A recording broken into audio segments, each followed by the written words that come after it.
Douglas Bearcats. We get to do something a little bit different today, and it's kind of special. It's kind of cool, but this is what we're going to do with art for this week. Is I'm here with my friend and professional illustrator, Zach Pullen. I'm sure you've read a lot of his books or seen some of his artwork. It's amazing, believe me. So I'm going to ask him a few questions. Wish you guys were here to ask him questions too, but that can't happen, obviously. In the future. Yeah, maybe in the future. See, Zach's going to keep me in line here. That's a good thing. So, Zach's a professional illustrator and also an author. If you haven't seen his books, check them out. I love them. I know a lot of kids who love them. They're really cool. Artwork especially. So, where to start? Artwork's the best part of picture books. Oh yeah. That's why they're called picture books. I believe that. I believe that. So, I know since this is going to be, well, first of all, this is going to be off the cuff because I know Zach. So I'm going to just come up with questions that I have for him that I think might inspire you guys to make art or help you get ideas for seeing what you can do with art in the future. So I know, Zach, that you drew a lot when we were younger. Oh yeah. And I remember when I called you up or I emailed you and I said, hey, can we do this? I talked about that large marble drawing that you had. So that was so long ago. I remember I went over to skateboard your ramp at your house. Mm-hmm. And you had to leave and go out the back to get to the ramp. And I looked over there and I saw that very large scale illustration with all the marble heroes on it. And I'm thinking, man, I'm awful at drawing. Look at this. I got to start drawing more. When did you really start drawing? Seriously, take it seriously. I always say, like, my earliest memory of drawing is when I was 3 years old, and it wasn't that I remember what I was drawing. I don't even remember the piece that you're talking about. I don't doubt that I drew that. But it was more of a feeling, and I remember a smell of when I was drawing when I was little. And every once in a while, like, there's a deja vu moment that reminds you of why you still like what you do. I think everybody kind of has that in one way or another. But I would say that I was in trouble a lot in junior high, and drawing was kind of the way I got through junior high, or middle school now, I guess. But yeah, like, that's when I started seeing other professional artists. They would come in and do a demonstration or something, and that's when I really got super into it. But I can't remember a time that I wasn't drawing. Doesn't seem like it because you were that good, that young. But who was was there a prime inspiration for you at that point in your life that made you see what you could do with art and want to take it somewhere?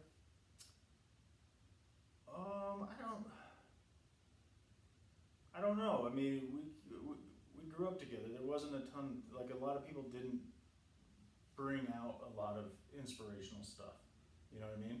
I'm sure I saw Monet and Van Gogh and, you know, all the big top names that everybody kind of attributes to art. But as I started getting more into, like, music and other things, then that drove me to magazines and artwork, like CDs and cassette tapes and all that stuff. And a lot of those were illustrated. And I started noticing that there was a name inside that the artwork was attributed to. Mm-hmm. And so that was kind of cool. And then Rolling Stone started coming out, and it was the artwork in Rolling Stone that really, like, triggered me as far as, like, that. And then Mad Magazine and, you know, all the illustrations that come with that. We can kind of see the influence of that in some of your work. Yeah. No, I mean, you've taken it beyond, Well, beyond that. No, But you can see where some of the inspiration might have come from. I interviewed at MAD when I lived in New York. Did you? Yeah. That's pretty cool. I never worked for them, but that was always kind of a dream of mine. And now they're no longer a magazine, but man, that would have been awesome to do something for them. So when a younger kid, say, let's go to 3rd grade, they start realizing that they like art and they can really do art well. You think they should just practice on their own, learn from their art teacher, and then also look at things that they can copy and try drawing and growing their skill themselves? Or do you think there's more training involved in it, or is it 50-50? I think it's kind of all of the above. Seriously, every time I visit a school, I always have, instructors or principals or anybody come up to me and they're like, I can't even draw a stick figure. And we all know that that's a load of... Anybody who makes junk. art knows that's not true. Everybody can draw a stick figure. But like I always say, there's always somebody better. And so everybody can run too, or the majority of people can run. And then when you fall, But they you get can't back up and try. run a marathon. You know Right. what I mean? But if you train, you can run a marathon. But then you look at somebody that runs, 4 marathons a week, and you're like, well, I could never do that. And so I look at that the same way with art. It's all a matter of training, listening to people that do it better than you, being able to take the criticism along the way, because that criticism is actually making you better. But yeah, I think it's all of the above. For me, especially, was working with my art teachers, trying to ignore what they were saying, you know what I mean, in some ways. But in the back of my mind, I still hear... You're still picking up I tricks still and hear, ideas. a lot of my instructors in the back of my mind telling me, watch this, do that, Mhm. like there's always that. Mhm. And then, but if you just do it in class and if you just do it for that hour that you're available and you don't take it beyond that, draw in your spare time, and I think bored is, one of the worst words in the human dialect. You can always find a pencil. Always find a pencil.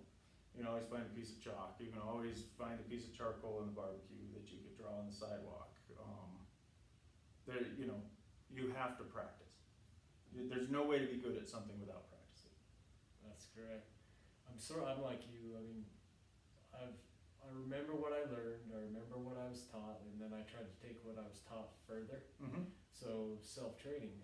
Experiment, and if you don't like it, but that's what brought me to sculpture instead of so much painting. I went through all the painting. I'm decent and stuff, but just exploring art Mhm. and the process of it. So that was, That's the most fun, yeah. I think. I can't tell you how many stories of successful brushstrokes I've had, but I can tell you horror stories of awful ones that I learned a huge lesson from. Paintings you still have. Yeah, or burned.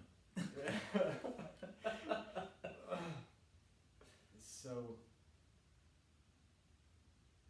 how did you approach the business side when you decided I'm going to become a professional illustrator?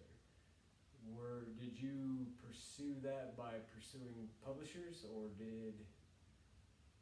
I think you probably actively searched to sell your work? Big time. So I got a scholarship to go to the Columbus College of Art and Design in Columbus, Ohio. I did 2 years there and graduated with my degree, my bachelor's degree. And once I graduated there, I moved back to Wyoming, and I was here for about a year, and then got married, and we moved to New York. And as soon as we hit New York, like a couple weeks after we kind of moved in, I started taking the bus or the train down into the city and dropping portfolios and tried to get work. And found an agent and called instructors and called in every favor that I could possibly ask and got a couple meetings and started getting work. And the career started. So I told you I'd allow this, I told you I'd do this, I'd get it away from the kids because I want to talk about art and stuff so much. But, so as a little kid,